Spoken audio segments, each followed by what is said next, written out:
चलो सबसे इम्पोर्टेंट चीज जो कभी कभी अगर न्यूमेरिकल आ गया तो उसमें परेशान करता है तुम लोगों को, जो पढ़ते नहीं हो तो याद ही नहीं होता, पैरेललोग्राम लॉ है ना।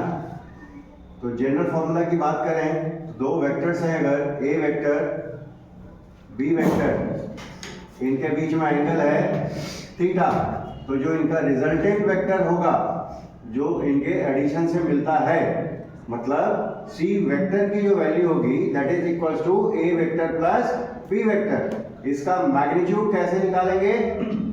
मैग्नीट्यूड निकलेगा अंडर रूट में A square plus B square plus 2ab cos theta से। और मान लेते हैं कि सी वेक्टर जो है ए वेक्टर के साथ बीटा एंगल बना रहा है, तो एंगल निकालने के लिए हम किसकी हेल्प लेंगे? tan की।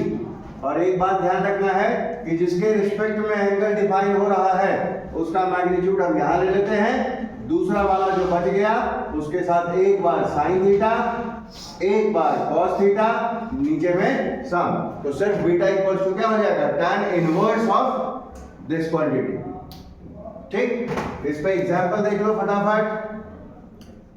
अगर दो फोर्सेस हैं, मान लो एक है 10 न्यूटन का, दूसरा भी 10 न्यूटन ले लेते हैं, कैलकुलेशन में आसानी रहेगी। एंगल ले लेते हैं 60 डिग्री, तो जो इनका रिजल्टेंट वेक्टर होगा उसका मैग्नीट्यूड कितना होगा? तो रिजल्टेंट का वैल्यू कितना होगा?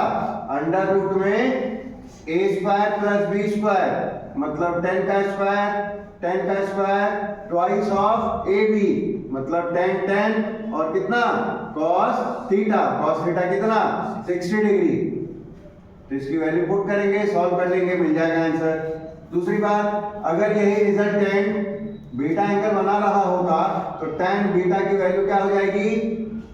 उस फॉर्मूले से b मतलब 10 sin थीटा मतलब sin 60 है ना, डिवाइडेड बाय जिसके रिस्पेक्ट में था वो यहाँ पे और दूसरे वाले के साथ cos है ना।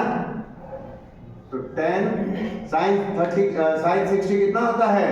√3/2।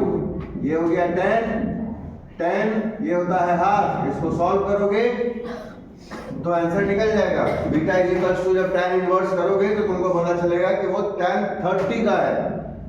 यहां से एक चीज और कंक्लूड होती है कि जब इक्वल वेक्टर्स का रिजल्टेंट निकालेंगे तो वो बीचों बीच होगा, मतलब अगर यही एंगल 120 डिग्री होता तो रिजल्टेंट 60 पे होता, एंगल अगर 90 डिग्री होता तो रिजल्टेंट 45 डिग्री पर होता।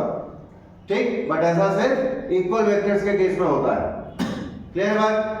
दूसरी बात, इलेक्ट्रिक फील्ड का कंसेप्ट देख लो क्या था।